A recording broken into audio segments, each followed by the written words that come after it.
ஹாய்ங்க. இன்றைக்கி கடலைப்பருப்பு சாம்பார் பார்ப்போம். அதுக்கு கடலைப்பருப்பை வந்து 1/4 கிலோ கடலைப்பருப்பு எடுத்திருக்கேன். அதை வந்து 1/2 மணி நேரம் ஊற வச்சுருக்கேன். இதை வந்து நம்ம வாணலியில் வந்து அதை தண்ணியை ட்ரை பண்ணிவிட்டு வாணலியில் வந்து கடலைப்பருப்பும் எண்ணெயும் போட்டு வதக்கலாம். இது வந்து பச்சை வாடை போகிற அளவுக்கு ஒரு 10 நிமிஷம் வதக்கணுங்க.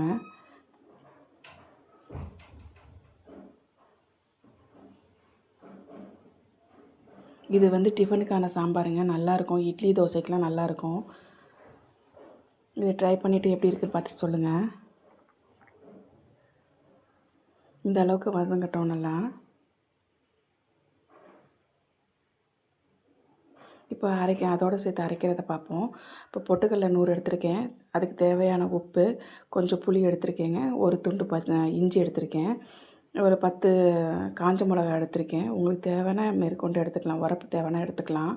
இதை வந்து கடலைப்பருப்போடு சேர்த்து அரைப்போம். கடலைப்பருப்பு கொஞ்சம் ஆறட்டும்.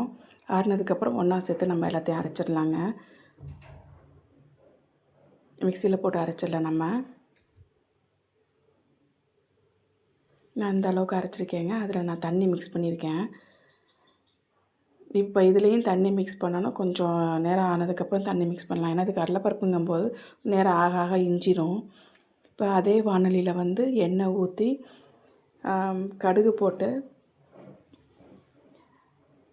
2 வெங்காயத்தை வந்து ஸ்லைஸாக கட் பண்ணி வச்சுருக்கேங்க. ஒரு 3 பச்சை மிளகா வந்து கீறி போட்டு வச்சுருக்கேன். நீங்கள் இன்னும் கொஞ்சம் தடிமனாக கூட நீங்கள் கட் பண்ணிக்கலாம் வெங்காயத்தை. இந்த வெங்காயமும் அந்த கடலைப்பருப்பு சாம்பாரும் நம்ம சாப்பிடும்போது அவ்வளோ அருமையாக இருக்கும். இது நல்லா வதங்கட்டும்.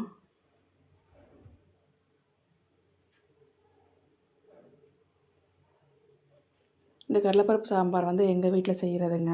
யார் வீட்டிலலாம் நீங்கள் இந்த மாதிரி செய்வீங்களோ அதை நீங்கள் கமெண்ட்டில் கண்டிப்பாக சொல்லுங்கள். இது எங்கள் வீட்டு ஸ்டைலு. இது இட்லிக்கும் தோசைக்கும் போட்டு இந்த சாம்பாரை ஊற்றி நல்லெண்ணெய் ஊற்றி சாப்பிட்டா அவ்வளோ அருமையாக இருக்குங்க. இப்போ இதுக்கு தேவையான தண்ணி ஊற்றிக்கலாம்.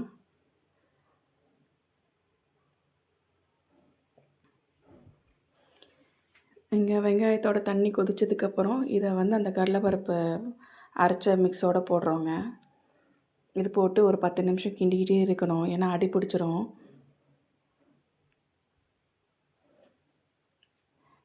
இது ஒரு 4 பேருக்காக நான் செஞ்சுருக்கேங்க. இது போதும். உங்களுக்கு இட்லிக்கு நீங்கள் வந்து நார்மலாக 2 இட்லி சாப்பிட்றவங்க இந்த சாம்பார் போட்டிங்கன்னா 4 இட்லி கூட சாப்பிடுவாங்க. அவ்வளோ அருமையாக இருக்கும்.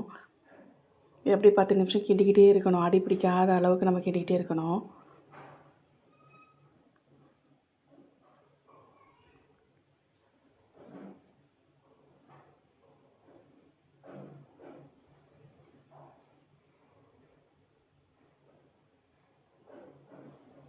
இந்த சாம்பாரோட நீங்கள் வந்து பூண்டு சட்னியை சேர்த்து சாப்பிட்டிங்கன்னா அவ்வளோ அருமையாக இருக்குங்க. இது இட்லி தோசைக்கு சரியான சைட் டிஷ்ஷுங்க.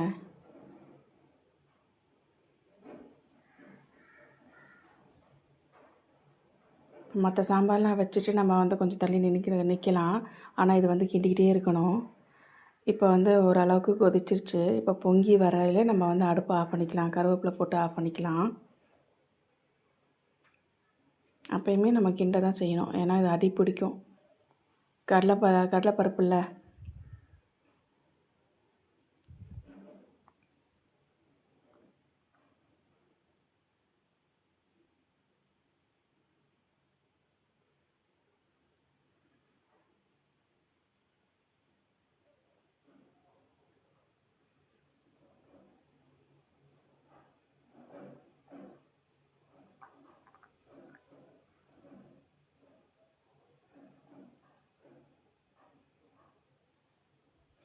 இப்போ பொங்கி வரையில் நம்ம வந்து கருவேப்பிலை போட்டு நம்ம அடுப்பை ஆஃப் பண்ணிக்கலாம்.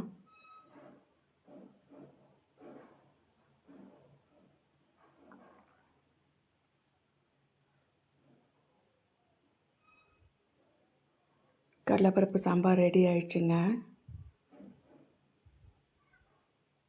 தேங்க்யூ ஃபார் வாட்சிங்.